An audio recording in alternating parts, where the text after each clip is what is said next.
По 6 недели активни борби, многу жртви во Газа, конечно е постигнато примирие. Во продолжение со колегата Дејан Андуновиќ разговараме за темите во светот. Добро утро. Добро утро. Веста која што пристигна утринава за примирието, односно конечно постигнатиот договор помеѓу Хамас и Газа е она што е главна вест и актуелна вест на светско ниво. Што значи ова? Тоа и во вестите ти пред малку кажа, но да објасниме, се работи за издействувано хуманитарно примирие кој ќе трае 4,5 дена, 50 од 260 за колку што ги има, ми се чини, израелски заложници кои ги држи Хамас, 50 ќе бидат пуштени за возврат, 150 до 300, како што велат од Хамас, ќе бидат пуштени палестинци, односно лица кои се затворени поради многу работи во затворите во Израел, ќе бидат пуштени, ќе дојде една размена на заробеници, ќе бидат пуштени хуманитарните конвои за храна, вода, медицински лекови, поправки околу електричната инфраструктура и сето она што се случуваше изминатите 40 на дена. Многу е важно да се напомене дека 4,5 дена ќе трае ова примирие и дека и двете страни, Израел вели ова не е крај на пресметката со Хамас, а Хамас вели ова не е крај на пресметката со Израел. Значи ова е едно издействувано примирие за да земат, би се чини да се прегрупираат двете страни, што после тоа според некои проценки на аналитичарите, па и моја лично размислување дека тек допрва ќе почне пресметката вооружена меѓу двете страни, односно меѓу Израел и Хамас. Исто така Израел, освен што потенцираше дека ова не е крај на пресметката, односно најавува на некој начин дека после 4,5 дена, вклучувајќи од утринава, ќе почне повторно да напаѓа, значи толку е максимумот колку можат да се воздржат од пресметката и она што е како услов дадено до Хамас е дека за секои 10 нови пуштени заложници, израелски заложници, ќе има продолжување на уште еден ден примирие. Значи, тоа се условите на Израел, за кои можеше да се согласи, под притисок на меѓународната заедница, односно по најмногу тука издейства се разбира Соединетите Американски држави и администрацијата во Вашингтон, самиот Бајден даде изјава една утринава која според мене е добра, што е хуманитарно примирие, но изјавата звучеше како да постигнале договор за мир, што никако не е, но ако земеме во предвид да споредиме каква е војната во Украина, односно руската специјална операција, агресија, интервенција, како и да ја наречеме, тогаш можам само да заклучам математички дека има некој напредок во Израел на сметка на Украина. Така да, повторно ќе кажам, хуманитарно примирие, ќе видиме дали ќе се почитува наредниве 4,5 дена потенцирано е и колку Израел е подготвен. Хамас вели од 150 до 300 палестински жени и деца, додека Израел вели само 150, значи 50 заложници за размена на 150 и преки на огнот ќе видиме како сето тоа ќе функционира. Што е што се случува во последно време во Украина? Па таа е подсенка на оваа војна, зборувам медиумска сенка, дефокусот е тотално изместен од страна на... Да, но ние овде затоа се трудиме да не биде во сенка. Па се обидуваме, меѓутоа повторно ќе кажам, целата таа војна која трае толку веќе 2 години и која сме сведоци и ние што малку поискусно ги следиме овие настани, медиумски сме доста ограничени. Јас ќе повторам дека блокирани се руските медиуми, па не можеме да видиме таа страна, ги гледаме овие што ни се пласираат од Западот, сепак има некои канали, особено социјалните мрежи, кои знаат да пуштат некоја информација, но секако мора да се проверува дали е или не.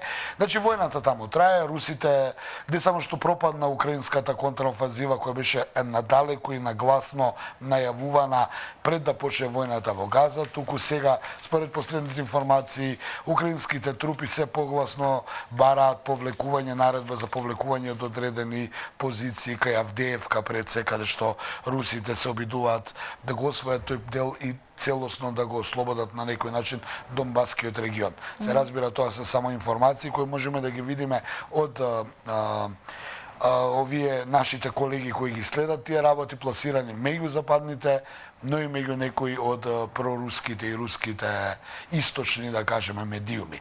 Она што во последно време се актуализира, иако подолго време трае судирот помеѓу украинскиот генералштаб и прецегенералот Залужни, кој е шеф на украинскиот генералштаб и кој покажа, сакал некој да признае или не, добро умење на воената наука да се спротистави на една армија како што е Русија, и самиот председател Зеленски, кој покрај тоа што одеше по светот и се обидуваше да биде новиот Далај Лама, и кој ветуваше дека многу брзо ќе биде поразена Русија, дека ќе биде ослободена Украина, сега дојде до еден судир меѓу нив подолго време. Одамна се зборува, јас и во ова студија уште минатата година зборував дека можниот наследник на Зеленски би бил токму Залужни. Избори ќе има следната година во Украина и дека Залужни како човек кој еве покажува некакво знаење на водење на една војна, на како генерал, но и како политичар, ќе потсетам генералите се обично и политичари и униформа, е можен нов кандидат за тие председателски избори. Зеленски, она новинарски речено, ќе биде потрошен после оваа војна и тој ќе го заземе неговото место. Тоа беа шпекулациите, но сега се актуализира оваа приказна, особено што Зеленски во оваа цела приказна на дефокус од Украина во Газа, на сакал некој да признае или не украинското исцрпување, веќе не може да ја држи она динамика на борба со Русија, почнува да го напаѓа генералштабот и Зеленски и Залужни. Па вчера имавме на изјава каде што вели дека генералите на линијата на фронтот треба да се занимаваат со тактика и стратегија, не со политика, алудирајќи на изјавите на Залужни, кој препорача на повеќе пати до сега украинците да се повлечат од одредени позиции за да може да се прегрупираат.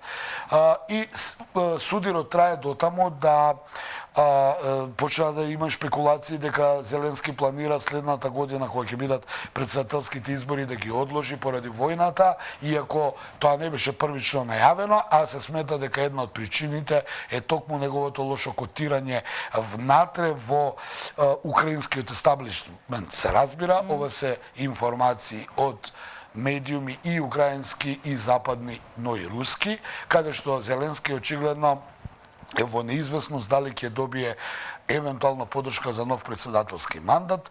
Многу ми насметаат, имаме изјави од некои поранешни украински генерали кои се у пензија и кои тврдат дека Зеленски не отстапува бидејќи има наредба од Западот што подолго да трае оваа војна, бидејќи во спротивно може да му се случи бунт и да биде, велат да му се случи нов Мајдан, така барем тие го нарекува, цитирам.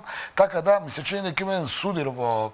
Ако во минатите 6-7 месеци зборувавме за Пригожин и судирот со Путин, а сега можем да кажем дека повторно се актуализира проблемот на Залужни, генералот на украинската армија и украинскиот председател Зеленски. Исто така излегува и неколку онакви апансанс информации за тоа колку обиди за атентат имало врз Путин и колку обиди за атентат имало врз Зеленски. Тоа го каже украинската страна, дека имало многу обиди за атентат, алудирајќи, ми се чини по овој разговор, дека можеби тој бил повеќе на цел на неговите во Украина одошто на руските служби. Се разбира, русите веројатно тука играле улога, а од друга страна и самиот Путин вчера, гласноговорникот на Кремљ Песков изјави дека веќе не се ни бројат обидите за атентат врз Путин, но тоа сега за сега е далеку од можна реализација. Значи имаме една, како што тоа бива и секогаш кога немате резултати на надворешен план, почнува однатре да се рушат работите. Ќе видиме, следната година е изборна. Председателски избори во САД, председателски избори во Русија, председателски избори во Украина и во европскиве овие институции, значи едни па и кај нас, нели, ќе потсетам, изборни, но ајде, ние не сме тука многу важни оваа цела приказна. Сакам да кажам, до година ќе видиме дали првен Бајден ќе биде реизбран и неговата администрација. Второ, дали Путин ќе биде реизбран, веројатно да, но ајде да не зборуваме однапред. Трето, дали Зеленски ќе биде избран, значи тоа се новите актери. А се знае дека Зеленски ќе се кандидира повторно? Па сега, по последните информации за кои пак ќе се повикам на информации од медиумите, можно е дека Зеленски ќе се обиде да ги одложи овие избори, а се шпекулира дека една од причините токму овој судир со Залужни, бидејќи генералот Залужни има огромна подршка од воениот естаблишмент во Киев, а Зеленски очигледно нема некаква подршка, па оттаму и можно, ако ги одложи, значи лошо котира. Отприлика така би го симплифицирале, овака новинарски се разбира, ке се оградам, бидејќи ова што го зборувам е се врз основа на она што пишуваат сите можни медиуми изминатиот период. Се разбира, намерно изблегов оваа тема, бидејќи да не се заборави.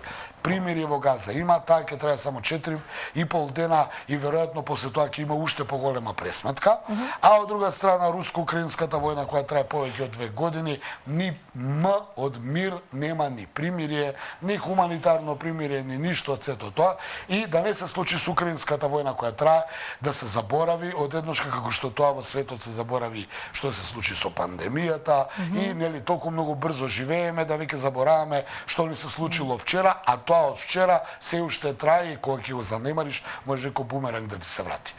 Благодарам Андоновик што и ова утро беше заедно со нас. Веќе утре закажуваме повторна средба. Да видиме утре што ќе се случува и дали утре ќе биде многу важно да констатираме дали примирието се почитува или не. Од искуство знам дека не секогаш ќе се почитува.